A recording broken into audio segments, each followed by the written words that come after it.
கந்தரக்குட்டை எடுத்துக்கிட்டீங்க அப்படின்னா சின்னத்துரை அவர்கள் மிகவும் எளிமையானவர் அப்படின்னு பெயர் பெற்றாலும் அவருடைய தொகுதியில் இப்போ அவருடைய செல்வாக்கு குறைஞ்சிருக்கு. தொகுதியிலுடைய பணி அப்படின்றது ரொம்ப ரொம்ப சிறப்பாக இல்லை அப்படின்னு அந்த மக்கள் மத்தியில் கம்யூனிஸ்ட் மேலே ஒரு மிகப்பெரிய ஒரு கெட்ட ஒரு தீய எண்ணம் வந்துருச்சு. இவங்க வந்து நமக்கானவங்க கிடையாது அப்படின்னு அந்த தொகுதி மக்களுக்கு ஒரு எண்ணம் வந்துருச்சு. அதனால அதிமுக சார்பாக மிக ஒரு ரொம்ப கம்மியான ஓட்டில் தான் அவர் சின்னத்துரை வெற்றி பெற்றார்.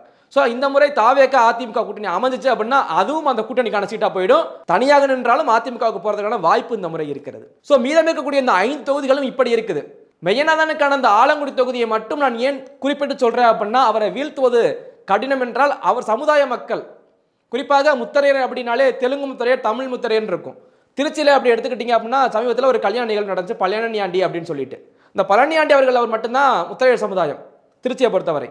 அங்கே 2 அமைச்சர்கள் அன்பில் மகேஷ் அவர்கள், இன்னொரு பக்கம் நேரு, 2 பேருக்கு ஏற்கனவே கொடுத்தாச்சு, 3வதா திருச்சிக்கிலே கொடுக்க முடியாது அப்படின்றதுக்காக தான் இதே சமுதாயத்தை முத்தரையர் சமுதாயத்தை பார்க்கும்போது மெய்யநாதனுக்கு அமைச்சர் பதவி வழங்கப்பட்டது. ஸோ இந்த அடிப்படையில் ஆலங்குடியை பொறுத்தவரை அந்த சமுதாய மக்கள் அங்கே அதிகம்.